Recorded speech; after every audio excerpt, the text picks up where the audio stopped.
ஜெபம் செய்வோம். ஆண்டவரே, இந்த நல்ல நேரத்துக்காக நன்றி. நாங்கள் சிறப்பாக இந்த சமுதாய சேவை, சோஷியல் கன்சர்ன் நாங்கள் பார்க்கும் பொழுது உங்களுடைய அன்பு எவ்வளவு பெரியது, உயர்ந்தது என்று நாங்கள் காட்ட எங்களை உதவி செய்யும். இயேசுவின் நாமத்தினால் ஜெபிக்கிறோம் நல்ல பிதாவே, ஆமென். இயேசு சொன்னார், whatever you have done to the least of the brethren you have done to me. அதாவது ஒரு சிறியவனுக்கு, பெரியவன் இல்லை, உயர்ந்தவன் அல்ல, விஐபி இல்லை, சிறியவன், என் கிச்சிஸ் களி, அவனுக்கு என்ன செய்தமோ அது கடவுளுக்கு செய்த மாதிரி என்று சொல்கிறார். லீஸ்ட். அப்போ இந்த சமுதாய சேவையை நாம் நினைக்கும் பொழுது சில வேத குறிப்புகளை வாசிப்பது நலம் என்று கருதுகிறேன்.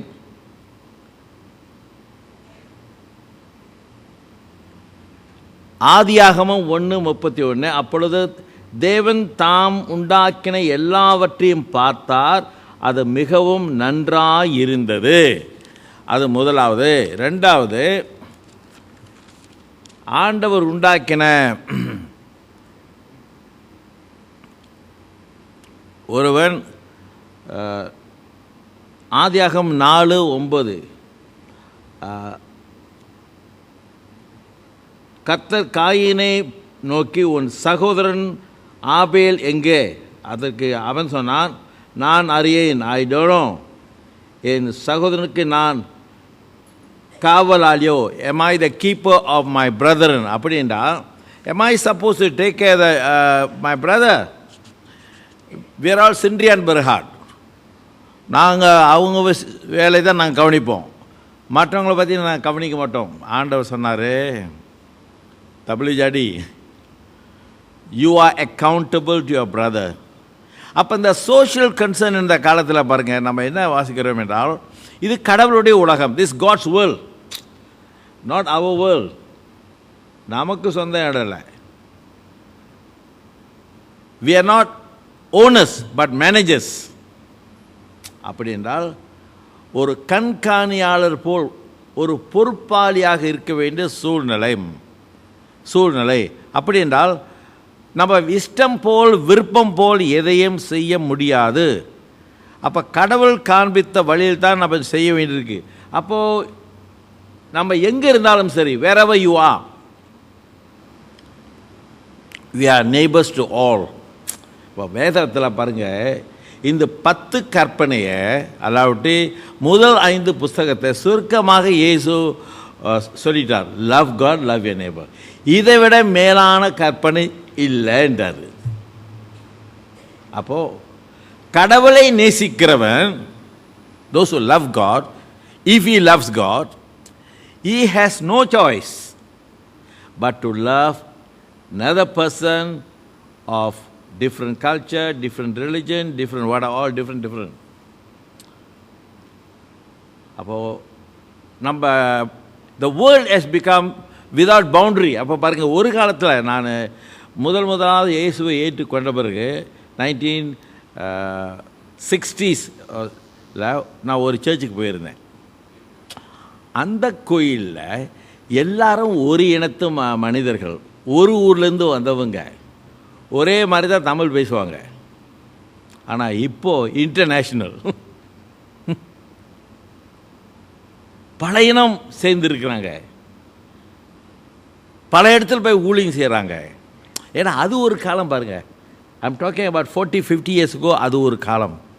ஆனால் இப்பொழுது பாருங்கள், கடவுளுக்கு சோஸ்ரம், நாம் தமிழர்களாக இருந்த பொழுதிலும் மற்றவர்களை நேசித்து மற்றவங்களுக்கும் சத்தியத்தை சொல்ல வேண்டும் என்று நம்ம உற்சாகப்படுத்தப்படுகிறோம்.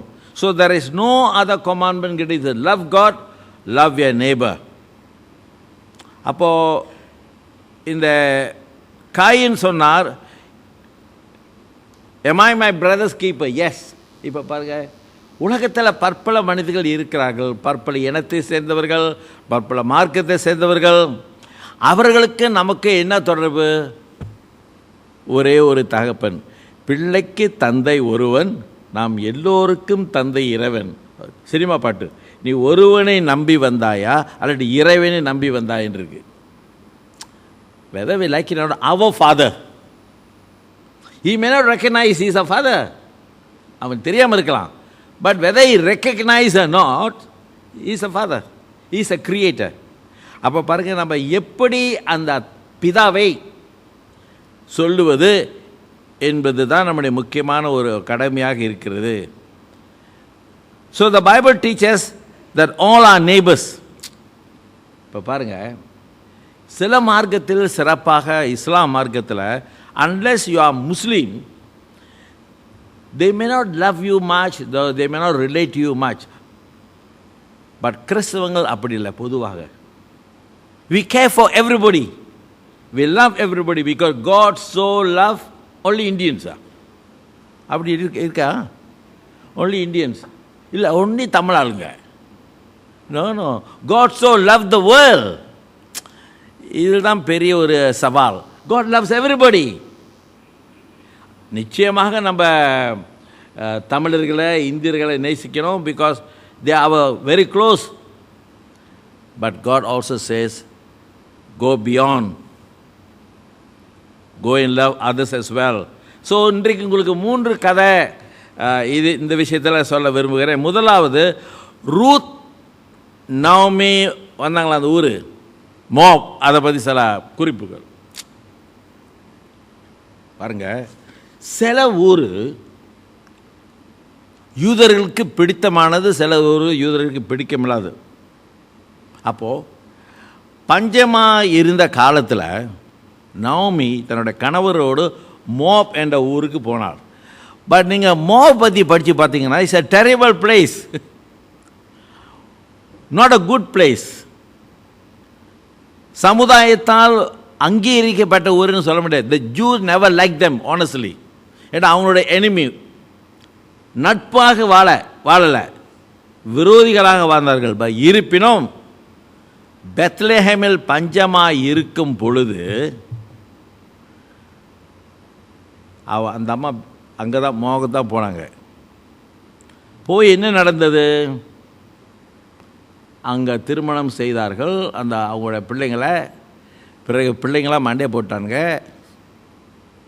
பிறகு யார் மட்டும் இருந்தது? ரூத், இன்னொருத்தி. நவமி சொன்னா, நான் என் ஊருக்கு போகிறேன், நான் பலே கம்போம், நீ உங்கள் ஊரில் இருங்க. அப்போ 2 பேர் சொன்ன, இல்லை இல்லை இல்லை, நாங்கள் தொடர்ந்து வருவோம். ஆனால் நவமி விளக்கம் சொன்னான், இது எல்லாம் சரி வராது. ஆனால் ரூத் மட்டும் என்ன சொல்லிட்டா, no, I will go with you. Where you live I live, where you die I will die, your people will be my people. 2 ஆணித்தரமாக பேசி இவரை கன்வெர்ட் பண்ணிட்டான். யார? நவமியா. ஸோ நவமி வேறு வழி இல்லை. So she accepted. So Ruth என்பவள் மோப் ஊரிலிருந்து யூதர்கள் விருப்பமில்லாத ஊருக்கு வந்தால், பெத்லஹேம். அங்கே தான் பெரிய நாடகம்லாம் நடந்துச்சு. Great story took place. Cinema படத்தை மாதிரி தான் இருக்குது இந்த கதை பார்க்கும்போது. இதை யாராவது பார்த்தானா டைரக்டாக இதை உண்மையே படம் எடுத்துருவானுங்க உங்களுக்கு. Great story. அது அறுவடை காலத்தில் வந்தாங்க, ஹார்வெஸ்ட் டைம். இவங்க வந்த உடனே அந்த அந்த போஸ் என்பவருக்கு தெரிஞ்சு வச்சிச்சு இந்த அம்மாவை பற்றி, எவ்வளோ உத்தமமாக இருந்தார்கள், நன்றாக இருந்தார்கள், இதெல்லாம். பிறகு முடிவு என்ன? சுருக்கமாக சொல்ல போனால், அந்நிய நாட்டு பெண்ணு இந்த போஸ் என்பவரை திருமணம் செய்தார். இதில் பிறந்தவர்கள் தான் தாவீது, ஜீசஸ். என்ன கனெக்ஷன் எப்படி இருக்கு பாருங்க. ஆல் பரிசா நேஷனலிஸ்ட். பிரிக்க முடியாத ஒரு உறவு. இது கடவுளுடைய சிஸ்டம் பாருங்க. It's not our system. நம்ம பிளான் பண்ணலை, God plan. That doesn't mean there all pure good. No, There much to be done, much to be changed. But God brought a foreigner to Bethlehem. அதான் Ruth. சரி, இன்னொரு கதைக்கு போவோமே. எசிரியா என்கிற ஊர் இந்த யூதர்களால் தாக்கப்பட்ட ஊர். எசிரியானா வேறு நாட்டு, டெமஸ்கஸ் பக்கம் உள்ளது. இந்த நாட்டை வந்து தாக்கி இவங்களை கைப்பற்றி ரொம்ப கொடுமை கஷ்டப்படுத்தியிருக்காங்க. சில வருடங்களுக்கு முன்பதாக என்னோடய தகப்பனாரிடம் சொன்னேன், அப்பா நான் ஜப்பானுக்கு போக எனக்கு ஒரு சந்தர்ப்பம் கிடைச்சிருக்கு. அவர் பாட்டு பாடுறார், போகாதே போகாதே என் மகனன்றார். ஏன்பா, இந்த ஜப்பாங்க என்ன பண்ண பாட்டு ரொம்ப கஷ்டப்படுத்திருச்சானுங்க. அதுவும் இந்த சாயமுக்கு டெத் ரயில்வே அங்கே போய் ரொம்ப பேர் திரும்பலை. We suffered most. அவங்க அந்த பக்கமே போகக்கூடாது. நான் அவர் சொல்கிறது 30 வருஷத்துக்குள்ள கதை. Now the Japanese are different people. இப்போ பாருங்கள், அந்த பழைய கதையை வச்சுக்கிட்டு நம்ம பேச முடியாது. வாட் எவர் மேபி அந்த ஞாபகம் இருக்குது. ஜப்பான்காரன் என்றால் இப்படியாப்பட்டவன் என்று நம்ம பழைய கதை இருக்குது. சரி, வாட் எவர் மேபி. இப்போது அங்கேருந்து தான் அங்கிள் ஜோனா கடவுள் கூப்பிட்டார். அங்கிள் ஜோனா, மகனே நீ வா, போய் அந்த ஊரில் பிரசங்கம் பண்ணு. இவன் தமிழ்நாடு போட்டிருக்கு. இவன் போகலைன்னு சொல்லலை, ஆனால் போகல. He never say you don't want to go. பிறகு கப்பல் எடுத்துக்கிட்டு வேற டைரக்ஷன் போகிறான். கடவுள் விட்டாரா? நோ. அவனை திருப்பியும் கொண்டு வந்து மறுபடியும் போக வழிவகுத்தார். God made him to go to a country where these people are not very good people. உண்மை, ஜோனா சொன்னது உண்மை. அது ரொம்ப மோசமான மனிதர்கள். But God said you must go because God so loved the world. கடவுள் உலகத்தை நேசிக்கிறார், நீ போக வேண்டும். ஆனால் இவனுக்கு பிடித்தமில்லை. யாருக்கு? ஜோனாக்கு. அப்போது இந்த நேரத்தில் அவர் இருக்கிற சூழ்நிலை, ஒரு செடி வந்துச்சு. அந்த செடி பிறகு சாயங்காலம் வேறு செத்து போச்சு. ஜோனா ரொம்ப கவலைப்பட்டான். ஆடாடாடா கடவுளை, இது நியாயமா? Maybe is a பொட்டனிஸ். அவர் இந்த செடி மரச்செடி கொடியை ரொம்ப விருப்பம் உள்ள போகிறவர். சிலவங்க பாருங்கள், இந்த எலி பூனை இதுக்கெல்லாம் விருப்பமாக இருப்பானுங்க. மனுஷருக்கு என்ன பிடிக்காது, கேள்விப்பட்டிருக்கீங்களா? Some people like animals. சாதாரண அனிமலில் பாம்பு, கரடி, டைகர். பேப்பரில் பார்த்தேன், ஒருத்தன் அவங்க வீட்டில் கோபரா வச்சுருக்கான். உங்கள் வீட்டில் கோபரா தான் சொல்லியிருக்க பிறகு அந்த பக்கம் வரமாட்டேன் நான். கோபரா வச்சுருக்கான், டைகர் வச்சுருக்கான். Actually illegal. என்கிட்டா, oh these are my pet, but actually is illegal to keep these things. இதெல்லாம் நட்பாக இருக்கான், ஆனால் மனிதருக்கண்டா பிடிக்காது. எப்படி கதை? He likes animals. ஆனால் மனிதனுக்கு பிடிக்காது. இப்போ பேப்பரில் அடிக்கடி அனிமலுக்கெல்லாம் நல்லா ஷர்ட்டு ஷர்ட்டெல்லாம் தைச்சி போடுறாங்க. பார்த்துருக்கீங்களா? நல்ல ஷர்ட்டு எல்லாம் பண்ணி தைச்சி போடுறாங்க. எனக்கு நன்றாக ஞாபகம் இருக்கு, இங்கிலாந்தில் இருக்கும்போது ரொம்ப பேர் ஆஃப்ரிக்கன் தான். அவன் என்ன சொன்னான், David I like to be born as a dog in this country அப்படின்னா. ஏன்டா, இந்த டாக் கவனிக்கிற மாதிரி என்ன கவனிக்க மாட்டாங்களே. டாக் ஏதோ நல்லா கவனிக்கிறாங்க எங்கே, பார்த்தீங்களா? இப்போ அநேகர் பாருங்கள், இந்த பெட் ரொம்ப பேர் கவனிக்காங்க. No, it's okay, no, very good. ஆனால் அந்த மிருகத்தை கவனிப்பது போல் மனிதரை கவனிக்க நம்ம தவறிவிட்டோம் என்றால் அது மிகையாகாது. அப்போ கடவுள் சொன்னார் இப்போ அப்படின்றாரு. எனவே போனான், போய் அங்கே பிரசங்கம் பண்ணுறான். யார்? ஜோனா. இவர் பிரசங்கத்தை கேட்டு ரொம்ப பேர் மனம் திரும்பிட்டாங்க. இதுதான் எனக்கு ஒரு பெரிய ஆச்சரியம். சாதாரண நல்லா பயிற்சி பெற்று ஊக்கமாக வரவன் ஆடிக்கிட்டு இருக்கான், புல்பீட்டில் ஏறி ஆடுறான், கையெல்லாம் ஆட்டம் கொடுக்குது. I am sure is not problem, but is very shivering. இவன் பாருங்க போய் பிரசங்கம் பண்ணான். ராஜா முதல் எல்லாரும் தி கன்வெர்ட்டட். பார்த்தீங்களா, விருப்பம் இல்லாத ஒரு பிரசங்கி அந்த நற்செய்தியை பிரசங்கித்தாலும் மாற்றம் கொண்டு வரலாம். அப்படி போது அப்போ விருப்பம் உள்ளவர் சொன்னால் இன்னும் எவ்வளோ நலமாக இருக்கும். அப்போ கடவுள் நம்மளை அனுப்புகிறார். யார் கேட்ட? உங்களோட விரும்பினவங்களோட பேசுங்க, உங்களை பார்த்து சிரித்தா நீங்கள் சிரிங்க, உங்களை பார்த்து முறைச்சா குத்துங்க, அப்படி சொல்கிறாங்களா? அப்படி இல்லையே. சிரித்தாலும் முறைத்தாலும் relate to them. I know sometime very difficult. இப்போ பாருங்கள், நம்ம குருவானவராக சில கோயிலில் வேறு வழி இல்லை, நீங்கள் இப்படி போயிடுவீங்க இப்போ ஆனால் நாங்கள் அங்கே தான் நிற்கணும். No choice. சிரிச்சுக்கிட்டே இருக்கணும், அதுவும் முறைக்கக்கூடாது. சிரித்து வாழ வேண்டும், பிறர் சிரித்து வாழ்ந்திடாதே, அங்கே நிற்கணும். That part of our relationship பாருங்க. அப்போது இயேசு நம்மளை கூப்பிட்டு சொல்கிறாரு, try to relate. I know is a big challenge. Be connected.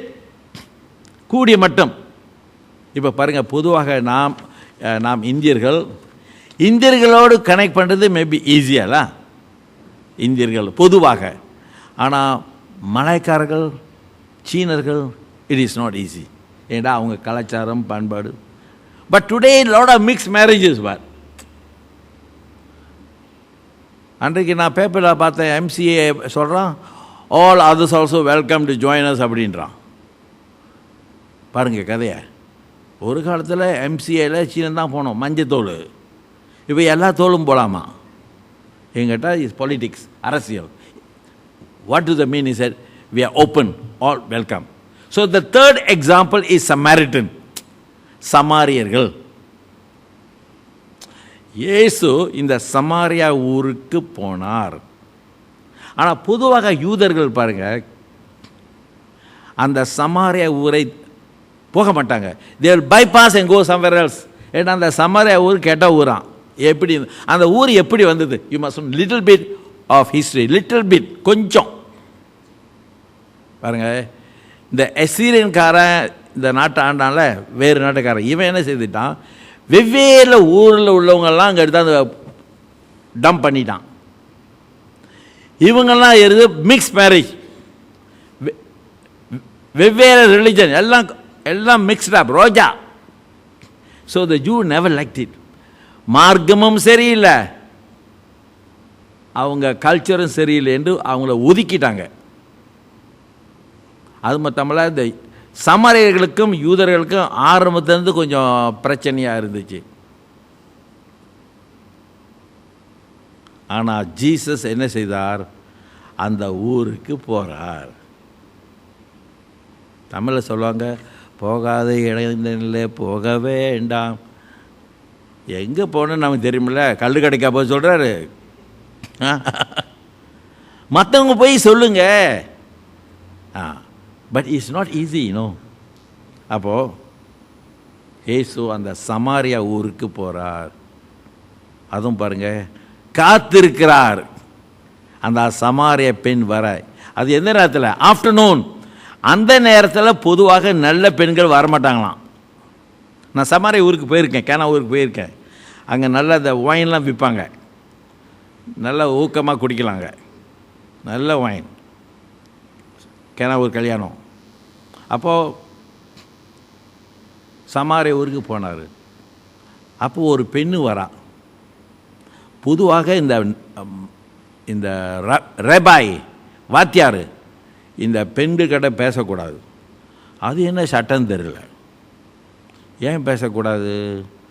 என்கிட்ட அது பிரச்சனை வரும். அவளுக்கு பிரச்சனை வருமா, இவருக்கு பிரச்சனை எனக்கு தெரியாது. ஏதோ பிரச்சனை வரும், பேசாத. ஆனால் இயேசு உட்காந்துருக்காரு அவகிட்ட பேசணுன்னு. அப்போ அந்த பெண் வந்திருக்கா. இயேசு பேச்சுவார்த்தை கொடுக்குறாரு.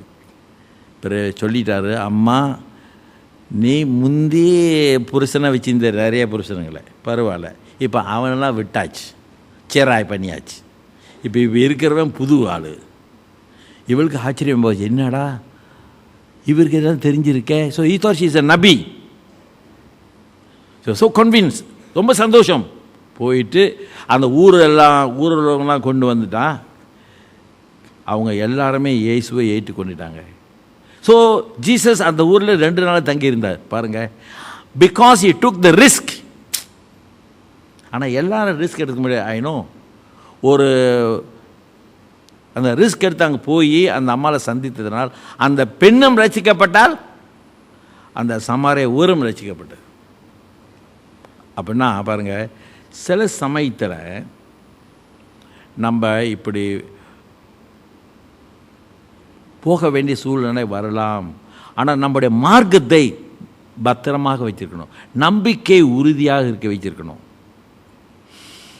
But you have to journey,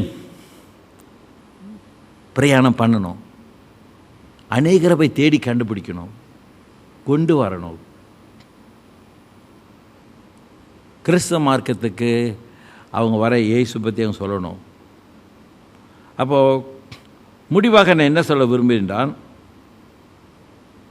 நம்ம கடவுளுடைய உக்கிரான பொறுப்புள்ளங்கள், உக்கிரான ஸ்டூவர்ட்னா கடவுள் உலகத்தை அழகாக உண்டாக்கினார். அந்த அழகான உலகம் இப்போ சீரழிஞ்சு போச்சு. ஏன்? நல்ல தண்ணி கூட இப்போ கஷ்டமாக இருக்குது. நல்ல ஆறு, அதில் குப்பை தான் மிதக்குது. அதெல்லாம் யார் கெடுத்தது என்றால், என்ன வெளிநாடு கொரியாக்காரனை வந்த கெடுத்தான், ஜப்பாக்காரன் வந்த கெடுத்தான், இங்குள்ள காக்கி தான். அப்போ பாருங்க, ஆறு குளம் எல்லாவற்றையும் நாசமாக்கினது இந்த நாட்டு மனிதர்கள். இப்போ பொதுவாக பாருங்கள், நம்ம பிள்ளைங்க நாமும் வீட்டை மட்டும் சுத்தமாக வச்சுருப்போம், வெரி க்ளீன், டிப்டாப். வெளியில் குப்பை போடு, வீட்டில் பத்திரமா நல்லா சுத்தமாக வச்சிரு. அது எங்கே சட்டம் அப்படி இருக்கு தெரியல. வீட்டில் சுத்தமாக வச்சுருக்கான், குப்பையெல்லாம் வெளியே போடுறான். பாருங்கள், நான் படிக்கும் பொழுது சிங்கப்பூர்லேயும் படித்தேன், சுவிட்சர்லாண்ட்லேயும் படித்தேன். ஏன்னா ரிசர்ச் பண்ண போயிருந்தேன். அப்போ நான் பார்க்கும் பொழுது சிங்கப்பூரை மாதிரி தான் சுவிட்சர்லாண்ட் இருக்குது சுத்தத்தில். நான் சொல்கிறேன், வெரி க்ளீன். ஆனால் இப்போ கொஞ்சம் மாறிக்கிட்டு வருதுன்னு கேள்விப்பட்டேன். பாருங்கள், சுத்தம் சுகம் கொடுக்குன்னு சொல்லுவாங்க. அப்போ இந்த சுத்தம் பாருங்கள் நன்றாக இருந்தால் நாளடைவில் பற்பல பிரச்சனை நம்ம தவிர்க்கலாம். அப்படின்னா என்ன சொல்கிறேன் என்றால், அந்த அசுத்தமான காரியத்தை அநியாயமாக சுற்றுப்புறத்தில் போட, என்வாயரன்மெண்ட் அது ரொம்ப முக்கியம். பாருங்கள், சுற்றுப்புறம் நமக்கு சொந்தம். இப்போ நம்ம அசுத்தம் பண்ணால் நாளடைவில் நம்ம தான் அதை எஃபெக்ட்ஸ். அப்போது அதை நம்ம பாதுகாக்க வேண்டும். அப்போ கடவுள் சொன்னால், இது கடவுளுடைய உலகம், காட்ஸ் வேர்ல்ட், நம்முடைய உலகம் இல்லை. இதை பாதுகாக்க வேண்டியது நம்முடைய பொறுப்பு. அப்போது நம்ம எப்படி பாதுகாக்குவது என்று சொன்னார், எப்படி சுவிசேஷம் சொல்லுவது என்றால், இப்போ பாருங்கள், உண்மையிலே நம்ம வெளிநாட்டுக்கு போய் இயேசு பற்றி சொல்ல தேவையில்லை. இப்போ தான் பங்களாதேஷ்கார் இங்கே இருக்கான், நேபாளக்காரங்க இருக்கான், மியான்மர்கார் எல்லாம் இங்கே தான் இருக்கானே. 2 million ஆல்ரெடி ஹியர். நீங்கள் எங்கள் சுங்கைலாங்க வந்தீங்கன்னா காஜாங், எல்லா மக்களும் அங்கே இருக்காங்க. எங்கேயும் நான் போக தேவையில்லை. என்ன செய்யுது, இப்போது இலவசமாக பைபிள் வாங்கி டிஸ்ட்ரிபியூட் பண்ணிகிட்டு இருக்கேன். அல்லாஹு அக்பர் படி.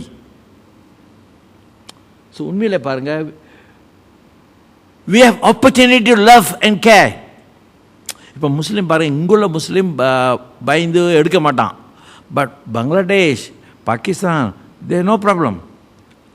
வரவங்க கடவுள் சொன்னால், go into all the world and preach the gospel. எல்லா இடத்திலும் போய் சுவிசேஷம் சொல்லு, உனக்கு வல்லமை கொடுக்கிறேன், அதிகாரம் கொடுக்கிறேன் என்று சொன்னார். But we need willingness. போதுவதற்கு வல்லமை கொடுத்துருக்கிறாரு, அதிகாரம் கொடுத்துருக்காரு. ஆனால் போவதற்கு நமக்கு கொஞ்சம் willingness வேணும். நிச்சயமாக we can go beyond our central, our church or our country. ஏடா கடவுள் அன்பு பெரிதானது, உயர்ந்தது, சிறந்தது. It is beyond. அது பாருங்கள், கடவுள் எல்லாரும் நேசிக்கிறாரு. அப்போ இந்த சோஷியல் கன்சர்ன் காலத்தில் நமக்கு என்ன ஒரு ஞாபகம் வச்சுருக்கோம், ட்ரை யோர் பெஸ்ட். கூடிய மட்டும். ஐ நோ இப்போது எல்லாருக்கும் சீனரை கண்டால் சிலருக்கு பிடிக்காது, மலாய்க்கார கண்டால் சிலருக்கு பிடிக்காது. Understandable, maybe wrong experience, but we try. கடவுளுடைய அன்பை நம்ம சொல்லுவோம், செய்வோம், காண்பிப்போம். நான் மறுபடியும் சொல்கிறேன், இந்த கீர்த்தனைக்கு ஒரு மறக்க முடியாத பாட்டு, நேசமாய் இயேசுவை கூறுவோம், அவரை காண்பிப்போம், மாவிருள் நீக்குவோம், வெளிச்சம் வீசுவோம். ஜெபம் செய்வோம். ஆண்டவரே, இம்மட்டும் எங்களோடு இருந்து எங்களை உபயோகப்படுத்தி நன்றி. இந்த பொதுவான காலத்தில் அநேகரை தொட்டு அன்பை காட்டி உம்மண்டை கொண்டு வர எங்களை உயர்த்தும், ஊக்கப்படுத்தும். இயேசுவின் நாமத்தினால் ஜெபிக்கிறோம் நல்ல பிதாவே, ஆமென்.